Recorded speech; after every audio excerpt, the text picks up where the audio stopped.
Good morning, guys. It's like 5 a.m. We got a bit of a slowdown. I think we've got a couple delays out here in Ontario. So I figured I'd show you guys my office. This is where I work here in the 208. I figured I'd show you guys around a little bit. I don't know if you can see in the back there. They're getting ready to load them up, or we're still waiting. They haven't brought our packages yet. But for those who are curious about the caravan, I'm sure there's tons of videos out there. I figured I'd give you guys a brief show of what I deal with, some of the information, some of the controls, so you have an idea if you're ever interested in the caravan, what it's actually like. All right, let me turn the camera around here and show you guys what I'm talking about. All right, here we are in the mighty caravan, Grand Caravan to be exact. Here's the control panel. Here's my tablet, all that good stuff here. So I'll give you a good breakdown. Over here is our power controls. So our battery, fuel pumps, generators and stuff like that. Here's our fuse panel. This area here controls our lights. This over here controls our TKS. This one has TKS instead of boots, and so the TKS basically weeps out fluid instead of, having the elastic boots that expand to get rid of ice. This is our power viewing here, so our generator and amps and all that stuff is shown here. This is just a vent. Here's our TKS fluid. This is just a clock.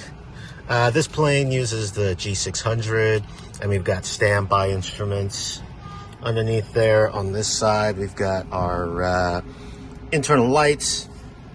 This is our inertial separator here.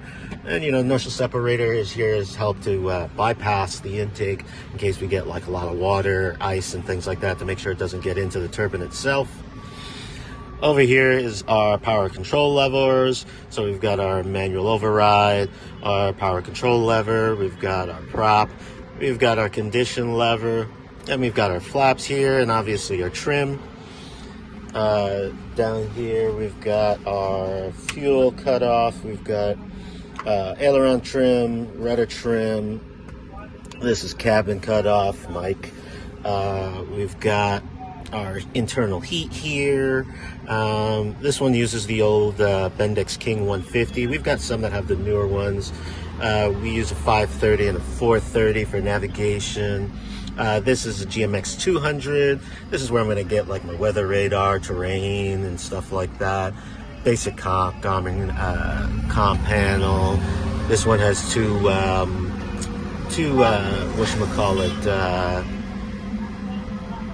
transponders. And then up here we've got our basic gauges. I've got my torque information, I've got my prop, I've got my interturbine temperatures. This is my RPM, my NG. Here we've got our oil pressure and oil temperature, fuel flow, fuel quantities, and then my suction gauge over here. Up here is where we're going to find our fuel shutoff and our oxygen gauges, as well as our cabin lights, and this is our flap override up here. So yeah, it's pretty simple, and then obviously our emergency lights are going to be up here. And so, it's not a huge step up from your typical single engine pistons with constant speed props. There's a little more information you gotta learn. You gotta learn about turbines, obviously. If you don't know about dealing with constant speeds, you gotta learn that. I've seen plenty of guys, go through 2-3 weeks of training and easily transition from flying 172s to a 208. I mean, even to a PC-12. They're all pretty much the same PT6 engines. Some of them are just a little beefier than others. So yeah, thanks for watching my videos. If you guys have any questions, go ahead and fill in the comments down leave any questions down in the comment section, and I'll try to answer them if I can. And thanks for watching all my videos. I'll see you guys in the sky.